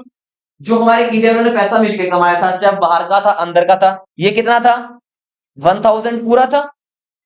अब इसके अंदर मैंने क्या प्लस कर दिया था फिर? NFIA यानी कि net factor income from abroad. ये कैसे निकलता है? FIFA minus FITA. FIFA minus FITA. FIFA कितना था इसमें? 600 था ना, सबने भी 600। और फीटा कितना था? 200। तो फीफा में से फीटा हटाया तो कितना बचा? 400। तो मतलब 400 मैंने प्लस कर दिया इसमें, तो कितना निकल कर आ गया एनपी फिर? 1400। 1000 प्लस 400 1400 आ गया। वो लॉजिक क्लियर हुआ या नहीं हुआ, यहां पे इंपॉर्टेंट बात। ये फीफा फीटा वाले लॉजिक क्लियर हो गए? फीफा मतलब क्या? जो हमारे लोग बाहर की कंट्री में गए हुए हैं और उनका इकोनॉमिक इंटरेस्ट हमारी कंट्री के अंदर ही है, तो वो इनकम हमारे लिए तो क्या बनेगी? फीफा। फीटा मतलब क्या? वो इनकम जो हमारे दूसरी कंट्री के लोग हमारी कंट्री में वर्किंग कर रहे हैं, बट उनका इकोनॉमिक इंटरेस्ट उन्हीं की कंट्री में, तो ऑब्वियसली बात है वो यहां से पैसा वहां लेकर के जाएंगे। तो पैसा हमारी कंट्री से जा रहा है, तो वो मेरे लिए क्या बन जाएगी बेटा? फीटा बन जाएगी। 100% क्लियर हुआ तो ही यस करना, वरना यस मत करना। पक्का? अच्छे से समझ में आ गई बातें यहां तक? आओ थर्ड नंबर पे।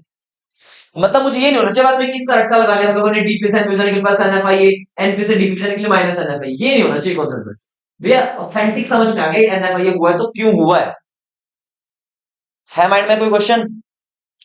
होना चाहिए कोई क्वेश्चन तो, कोई तो हो यार। नहीं होता तो अच्छा होता बल्कि, क्योंकि कुछ जब जब आप लोगों के क्वेश्चंस निकलेंगे मैं उसके आंसर्स करूंगा तो अच्छे से मजा आएगा। हो सकता है आपके माइंड में कोई क्वेश्चन आए, हो सकता है वो दूसरे बच्चे के माइंड में क्वेश्चन ना आए, ऐसा भी तो हो सकता है। चलो फिर आगे। ओके, लिखो कॉन्सेप्ट 3।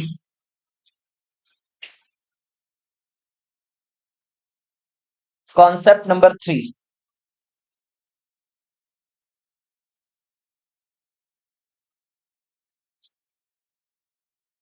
हाँ जी, क्या कॉन्सेप्ट थर्ड का? कॉन्सेप्ट ऑफ फैक्टर कॉस्ट से मार्केट प्राइस पे जाने का। लो जी, हमें जाना है फैक्टर कॉस्ट से मार्केट प्राइस पे। हाँ जी, कोई बता सकता है मुझे? बस ये बोलना उठा के बस प्लस NIT कर दो यार ना, वो चीज नहीं, लॉजिक के साथ। तो ये जो प्रोडक्ट को बनाने के लिए जो हमें वेरी गुड। और मार्केट प्राइस पे हम सेल करेंगे, सेल करेंगे, मतलब बेच। थोड़ा सा ओवर। एनआईटी का बताऊँ? एनआईटी फैक्टर ऑफ मान लो 100 है। टैक्स लगा के इनडायरेक्ट टैक्स 50, ठीक है। डायरेक्ट क्यों नहीं लगाया? मुझे इनडायरेक्ट ही क्यों लगाया?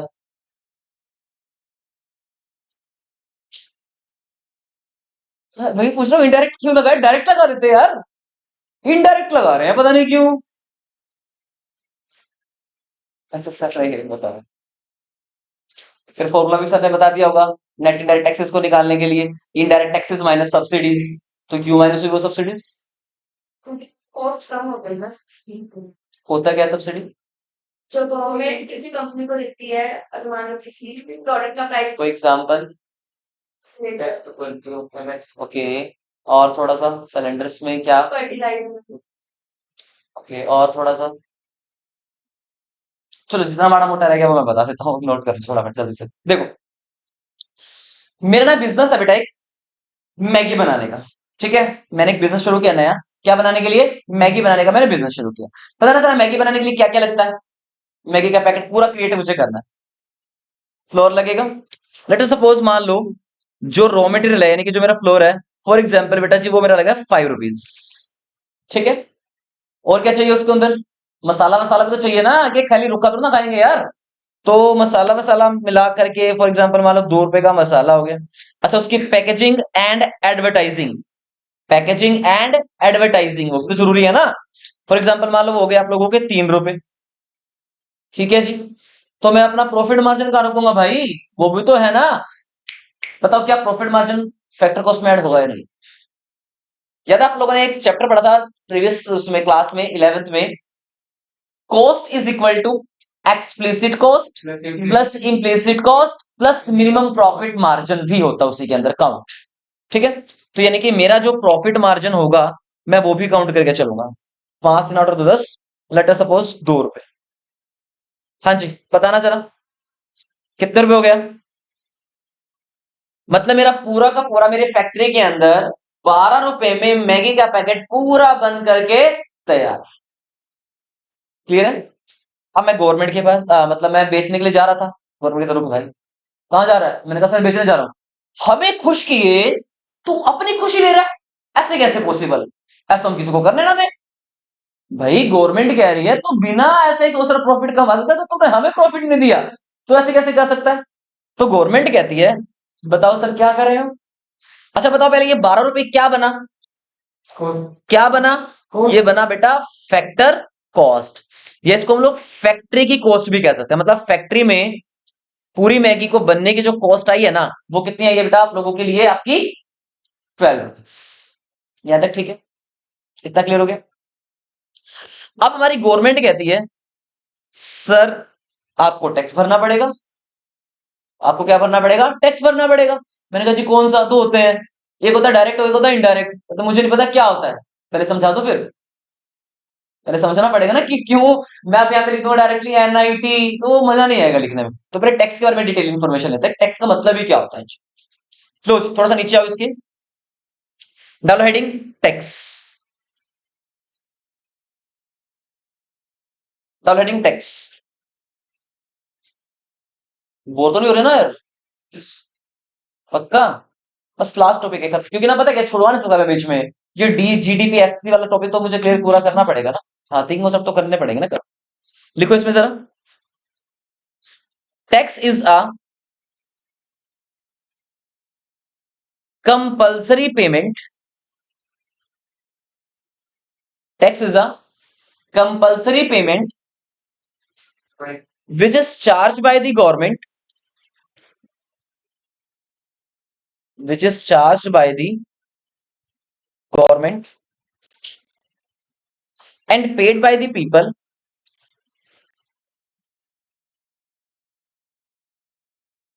but paid by the people, but without having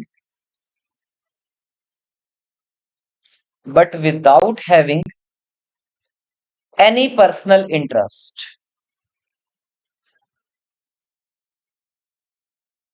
ये कह रहे हैं कि सर टैक्स पता है क्या है? वो कंपलसरी पेमेंट जो कि चार्ज कौन करेगी आपसे? गवर्नमेंट। पे किसको करना पड़ेगा? लोगों को पे करना पड़ेगा, लेकिन without having any personal interest. क्या मतलब है यार? कह रहे कि आप लोग गवर्नमेंट को टैक्स पे तो करोगे, लेकिन उसके अंदर आपका कोई भी पर्सनल इंटरेस्ट नहीं होना चाहिए। मैंने कहा मतलब क्या? मतलब क्या समझू इस बात से मैं? भाई मेरा पर्सनल इंटरेस्ट होना चाहिए मतलब क्या है यार? ठीक है,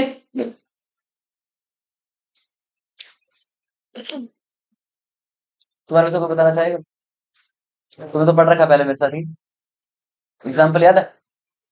पहला एग्जाम्पल क्या दिया था?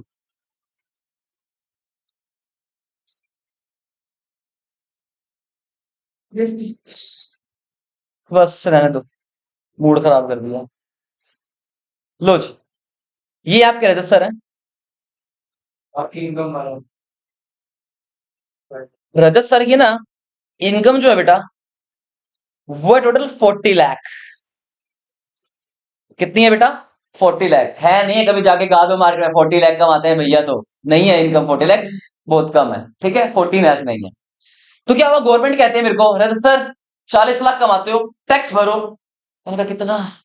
गवर्नमेंट कहती है सर हम आपसे ज्यादा टैक्स नहीं लेंगे, हम आपसे टैक्स ज्यादा नहीं लेंगे, आपको टैक्स भरना पड़ेगा कितना? 10 लाख रुपीस। मैंने कहा 40 लाख की इनकम है और कितना टैक्स मांग रहे हैं मेरे से गवर्नमेंट? 10 लाख रुपीस। मैंने गवर्नमेंट को कहा, मैं कहा गवर्नमेंट मैं टैक्स तो तुझे दे दूंगा, तू मुझे ये बता तू मेरे लिए बदले में क्या करेगी? फिर चल मैं तेरे को 10 लाख रुपीस का टैक्स देने के लिए रेडी हूं, तू बता मेरे लिए क्या करेगी? मैंने गवर्नमेंट को कहा, मैंने कहा गवर्नमेंट अगर मैं तुझे 10 लाख रुपए का टैक्स भरूं तो बता, क्या मेरे साथ 4-5 हर बार बॉडीगार्ड मेरे साथ लगा के देगी क्या तू मेरे को? क्या मैंने गवर्नमेंट को कहा जिस रास्ते से मैं गुजरूंगा मेरे रेड लाइट में रुकना नहीं चाहिए, मेरे को अरे sir sir sir welcome sir ऐसा होना चाहिए मेरे लिए? क्या कुछ गवर्नमेंट ऐसा करेगी मेरे लिए? नहीं करेगी। गवर्नमेंट कह रही है सर कुछ नहीं मिलने वाला है आपको, कुछ भी नहीं। हाँ टैक्स पक्का भरना पड़ेगा, तभी तुम्हें नहीं दे। देखो टैक्स क्या है? कौन चार्ज करेगा? कौन पे करेगा? लेकिन without having any personal interest, मतलब अगर आप लोग टैक्स भर रहे हो ना, तो बदले में ये मत सोचना कि हम आपके लिए कुछ करने वाले, आपको कोई पर्सनल इंटरेस्ट नहीं मिलने वाला। इतनी बात क्लियर हो गई टैक्स के बारे में? कंफर्म है? आगे सुनो, अब आगे लिखो बेटा। टैक्स लिख करके 200 में डिवाइड करो इसको।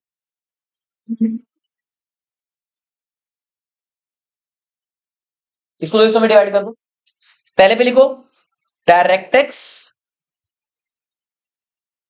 फर्स्ट पे लिखो डायरेक्ट टैक्स और सेकंड पे लिखो इनडायरेक्ट टैक्स। फर्स्ट लिखो डायरेक्ट और सेकंड लिखो इनडायरेक्ट टैक्स। आपको सर क्या मतलब है डायरेक्ट टैक्स का और क्या मतलब होता है इनडायरेक्ट टैक्स का? हाँ जी, डायरेक्ट टैक्स और इनडायरेक्ट टैक्स के बारे में लिखो, इसके बारे में बेटा। पहले लिखो डायरेक्ट टैक्स। बेटा इन दोनों वर्ड्स के अंदर ना, इन दोनों पॉइंट्स के अंदर डायरेक्ट टैक्स और इनडायरेक्ट टैक्स में आप लोगों को दो वर्ड्स लिखवा रहा हूं, और वो दो वर्ड्स बहुत इंपॉर्टेंट है। एक वर्ड लिखो लेविट, लेविट, और एक लिखो बेटा प्लस में लिख करके बर्डन।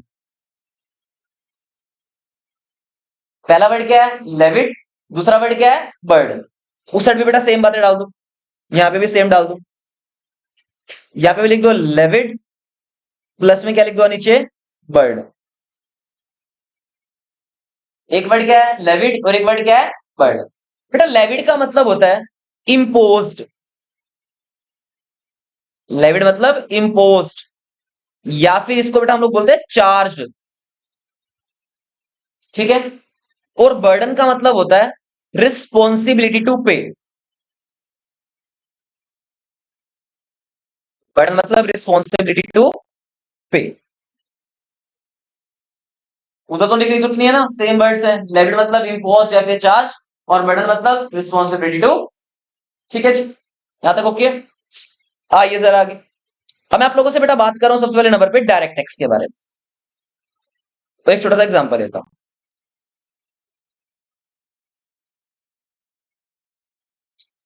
मान के चलो मेरे पास ना टोटल 5 ट्यूशन पढ़ते हैं। ठीक है, कौन कौन? Mister A, B, C, D और ई। लो जी, ये 5 लोग ट्यूशन पढ़ते हैं, ठीक है। 1 लाख रुपए फीस, 1 लाख रुपए फीस, 1 लाख रुपए फीस, 1 लाख फीस और 1 लाख फीस। तुम बता दो फटाफट से रजत सर की इनकम कितनी है? हाँ जी, 5 लाख रुपीज की इनकम हो गई। कितनी इनकम हो गई? 5 लाख। आ गई गवर्नमेंट ने पकड़ लिया गुद्दी आकर के, रजत सर 5 लाख इनकम करो, टैक्स भरो। इनका कितना टैक्स है? गवर्नमेंट कहते हैं सर 1 लाख रुपए का टैक्स आपको भरना पड़ेगा। कितना भरना पड़ेगा? 1 लाख का टैक्स। मैंने ना अपने प्यारे प्यारे बच्चों से रिक्वेस्ट की, मैंने कहा सुन बेटा, ए इधर आ, सुन बेटा भी इधर आ, गवर्नमेंट ने ना मेरे ऊपर टैक्स लगा दिया यार। और कितना लगाया? 1 लाख। मैंने कहा यार एक काम कर दो, तुम 5 बच्चे प्यारे प्यारे से हो, हर एक के हिस्से में 20-20 हजार रुपए आएंगे यार, भर दो ना प्लीज मेरा टैक्स यार। क्या भरेंगे? इनका सिर्फ काम क्या था? फीस देना, टैक्स भरना नहीं। अब जरा तुम मुझे बताना, गवर्नमेंट ने टैक्स लेविड किसके ऊपर किया? लेविड मेरे ऊपर। चार्ज किसके ऊपर किया? रजत सर टैक्स भरो। तो चार्ज किसके ऊपर किया? मेरे ऊपर किया, रजत सर के ऊपर चार्ज किया। और जरा तुम मुझे बताओ, उसका बर्डन या फिर उसकी रिस्पॉन्सिबिलिटी टू पे भी किसका होगा? बच्चों का होगा क्या? नहीं, मेरा ही होगा। मतलब जब लेविड और बर्डन एक ही बंदे के ऊपर ना, एक ही पर्सन के ऊपर हो, तो उस वाले टैक्स को हम लोग क्या बोलते हैं? डायरेक्ट टैक्स बोला जाता है। और बेटा डायरेक्ट टैक्स का बेस्ट एग्जांपल होता है इनकम टैक्स। तो income tax is the best example of direct tax. यहां तक कोई दिक्कत? तो पहले इसका फटाफट से मीनिंग लिखो। When levied and burden, when levied and burden are on the same person,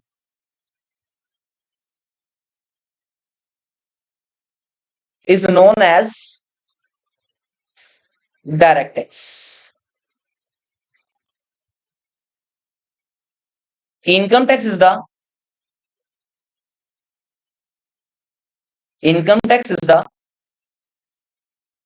best example of direct tax. Income tax is the best example of direct tax. यहां तक की बात समझ में आई है? अब लिखो सेकंड नंबर पे इनडायरेक्ट टैक्स।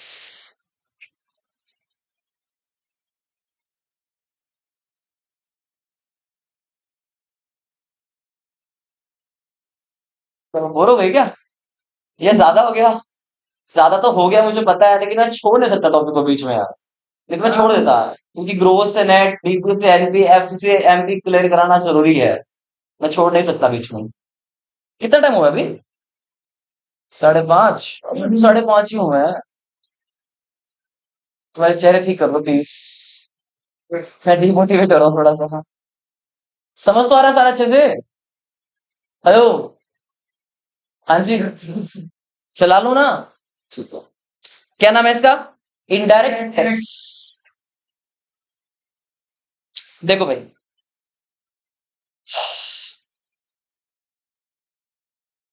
मैं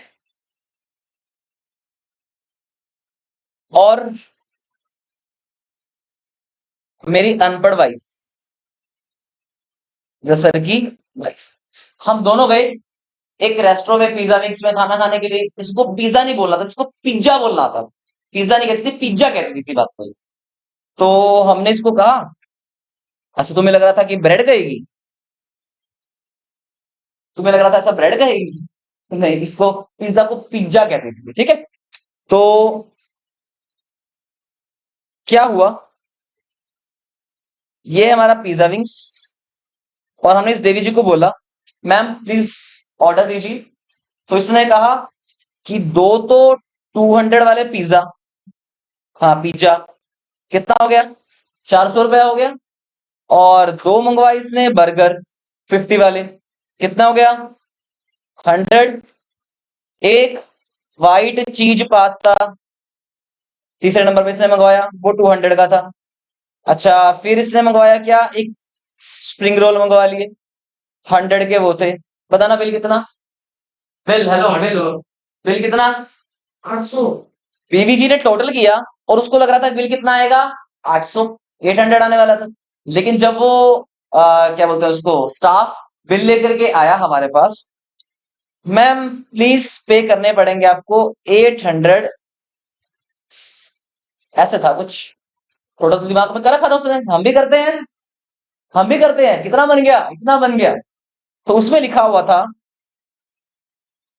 एड एड सीजीएसटी और एसजीएसटी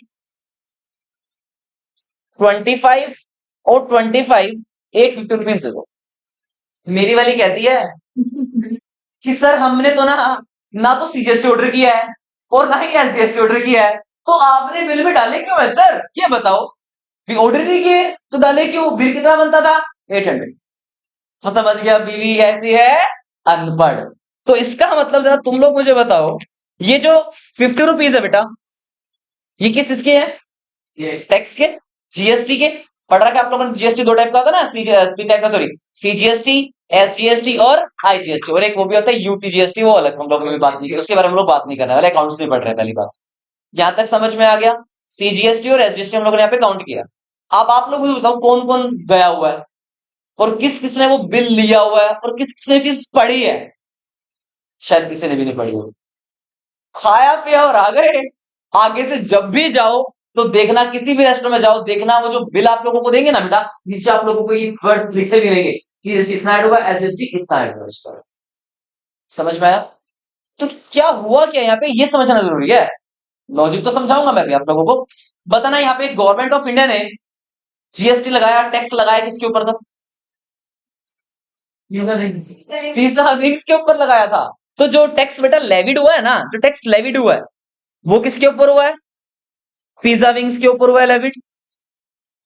और उसका बर्डन और उसका रिस्पॉन्सिबिलिटी टू पे हम जैसे कस्टमर्स के ऊपर आता है। तो यहाँ पे लेविड अलग था और बर्डन अलग। मैं आप लोगों को अपने लैपटॉप की बात बताता हूँ। जब मैं लैपटॉप लेने के लिए गया तो मैंने पूछा उनसे सर कितने का है, वो कहते सर 1,05,000। मैंने कहा ठीक है, मुझे लेना ही था लैपटॉप, तो मैंने पसंद करके गया हुआ था। जब मैंने वो बिल लिया ना उन लोगों से, तो भाई साहब मैं शॉक्ड हो गया वहां पर देख करके। कॉस्ट 80,000, एड सीजीएसटी 12,500, एसजीएसटी 12,500, 25,000 का जीएसटी लग करके तब जाकर के वो मुझे कितना पड़ा, 1,05,000। तो मतलब गवर्नमेंट को मुझे कितना पे करना पड़ा, 25,000 रुपीज टैक्स गवर्नमेंट को पे करना। तो टैक्स लगा तो किसके ऊपर था, उस कंपनी के ऊपर जिस कंपनी का मेरा लैपटॉप है, बट पे किसको करना पड़ रहा है, हम जैसे कस्टमर्स। समझ में आया यहाँ तक ये बात। आप लोगों ने खाते पीते तो हो गए, आप लोग लेस का पैकेट ले लो, कुरकुरे का पैकेट ले लो, कुछ भी प्रोडक्ट ले लो यार, उस हर प्रोडक्ट के एमआरपी के नीचे एक बात लिखी होती है, पड़ी होगी, इंक्लूसिव ऑफ ऑल टैक्सेस। यही तो है वो टैक्सेस यार जो लगे हों। क्या दुकानदार तुम्हें बताता है आप 5 का लेस ले तो 2-4 रुपए का लेस है और 1 रुपए का टैक्स है, पता है कभी नहीं। तो इसलिए बेटा इसको हम लोग पे तो करते हैं, लेकिन किस वे में करते हैं, इनडायरेक्ट वे में। डायरेक्ट में चेक करना क्या हुआ था, जब गवर्नमेंट मेरे पास यदि 10 लाख रुपए टैक्स भर या 1 लाख रुपए टैक्स भर, तो मुझे वो पे करना पड़ रहा था, हाँ या ना। लेकिन अब हमारे को टैक्स के नाम पे नहीं, टैक्स ले रही है, लेकिन किस फॉर्म में ले रही है, वो इनडायरेक्ट फॉर्म में ले रही है। समझ में आया। तो बेटा जीएसटी क्या आप लोगों का एक इनडायरेक्ट टैक्स होता है, तो लिख लो यहाँ पे GST is an indirect tax.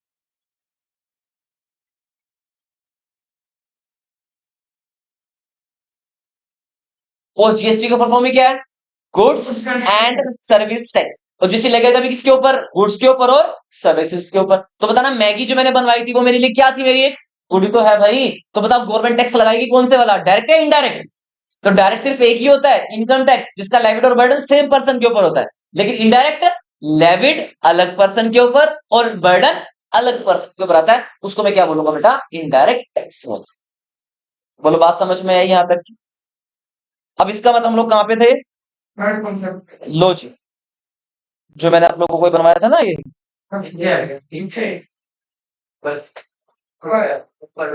अरे ऊपर तो है वो अच्छा ये रहा। हाँ जी यहाँ तक क्लियर है। बना कितने का था, फैक्ट्री वाली कॉस्ट कितनी थी, 12 रुपए, लेकिन गवर्नमेंट तो कह रही टैक्स लगाना पड़ेगा सर। तो इसके अंदर बेटा हमने लगाया टोटल जीएसटी कितने रुपए का, फॉर एग्जाम्पल मान लो 3 रुपए का लगाया हमने जीएसटी। तो बताना कॉस्ट बढ़ गई या कम हो गई, बढ़ गई। कितना हो गया फिर, मुझे टेंशन है क्या, मगर लगा ले गवर्नमेंट, जो टैक्स लगाना है मैं थोड़ा ना भरना है, मुझे तो लेना किससे है, कस्टमर से लेना, मुझे क्या फर्क पड़ता, लगा जितना मर्जी। समझ में आया। अब बताओ जरा, ये वो वाला प्राइस आ गया जो बेटा जिस प्राइस पे आपने मार्केट में उस प्रोडक्ट को क्या करना है, सेल कर। अब तुम बता दो जरा, जब तुम फैक्टर कॉस्ट पे थे तो कितना प्राइस था, जब तुम मार्केट प्राइस पे हो तो प्रोडक्ट प्राइस कितना हो गया? तो फैक्टर कॉस्ट से मार्केट प्राइस पे आने के लिए क्या प्लस करना पड़ता है? इनडायरेक्ट टैक्सेस प्लस करना। क्या तक समझे? लेकिन लेकिन कई बार क्या होता है बेटा, हम लोग जब टैक्स भरते हैं ना, तो ना गवर्नमेंट हमारे को कुछ छूट देती है, कुछ सब्सिडीज देती है। सब्सिडीज मतलब क्या होता है? कुछ benefits provided by the government. समझ आ रही है यहां तक? तो benefit provided by the government का मतलब क्या है कि हमारे को, हमने 3 रुपए टैक्स भरे, गवर्नमेंट ने कहा ठीक है सर आपका 1 रुपया माफ, 1 रुपए का टैक्स माफ। इसका मतलब उसको मैं क्या बोलूंगा? वर्ड को फिर सब्सिडी बोलूंगा। तो एक्चुअल टैक्स कितना गया? 2 या 3? दो। तो 3 में से एक कटा तब 2 रहा ना भाई। 3 रुपए टोटल टैक्स था, 1 रुपया सब्सिडी मुझे मिल गई, तो एक्चुअल टैक्स कितना पे हुआ? 2। तो यानी कि यहां पे नोट बना के लिख लो, नेट इनडायरेक्ट टैक्सेस को फाइंड करने के लिए एक फॉर्मूला यूज करेंगे। Indirect taxes, indirect taxes minus में सब्सिडीज।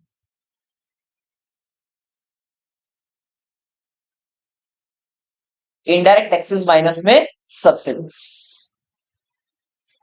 लो जी, अब मेरे तरफ से तीनों कॉन्सेप्ट हो गए। आप लोगों को समझ में आया नहीं है, ये इंपॉर्टेंट।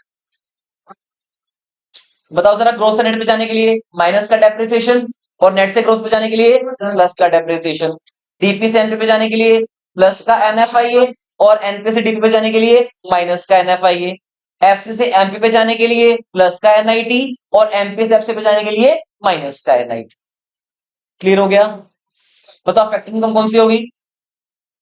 मेहनत की कमाई वाली, जो फैक्टर सर्विसेज से आप लोगों को मिलने वाली है। क्या क्या हो सकता है उसके अंदर? आप लोगों का रेंट, वेजेस, इंटरेस्ट और प्रॉफिट्स।